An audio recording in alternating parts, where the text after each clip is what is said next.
বৃষ্টির পানিতে সূরা ফাতিহা ৭ বার পড়ে ফু দিয়ে খেলে কি হয় জানলে আপনি অবাক হয়ে যাবেন। আমার প্রিয় ভাই বোনেরা, বৃষ্টির পানি যে কতটা পরিষ্কার উপকারিতা রয়েছে এটার ভিতরে, এটা জানলে আপনি আশ্চর্য হবেন। আজ আপনি বিজ্ঞানকে প্রশ্ন করেন, আমরা যারা সায়েন্স নিয়ে পড়াশোনা করেছি আমরা জানি বৃষ্টির পানি কতটা উপকারী। এবং এটার ভিতরে এই স্বচ্ছ পরিষ্কার পানির মধ্যে যদি আবার সূরা ফাতিহা, যেটাকে রাসূল কারীম সাল্লাল্লাহু আলাইহি ওয়াসাল্লাম বলেছেন সূরা ফাতিহার 28টা থেকে 30টা 42টা পর্যন্ত নাম রয়েছে, তার মধ্যে একটি নাম হচ্ছে আশ-শিফা।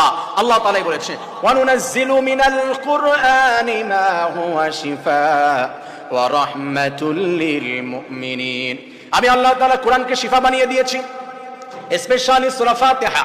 এই সূরা ফাতিহা রব্বুল আলামিন বলেছে তার হাবিবের মাধ্যমে, তাফসীরে বাইজাবিতে এসেছে, কোন জাতির উপরে আল্লাহ গজব নিয়েছে মাথার উপরে চলে এসেছে, একটু পরেই তাদের প্রতি এই গজবটি বর্ষিত হবে। ছোট্ট বাচ্চাও যদি সূরা ফাতিহা পড়ে আসমানের দিকে ইশারা করে, রব্বুল আলামিন এটার মাধ্যমে ওই জাতিকে মুক্তি দান করে দেয়। সুবহানাল্লাহ। আর বৃষ্টির পানি পরিষ্কার পানি, এটার ভিতরে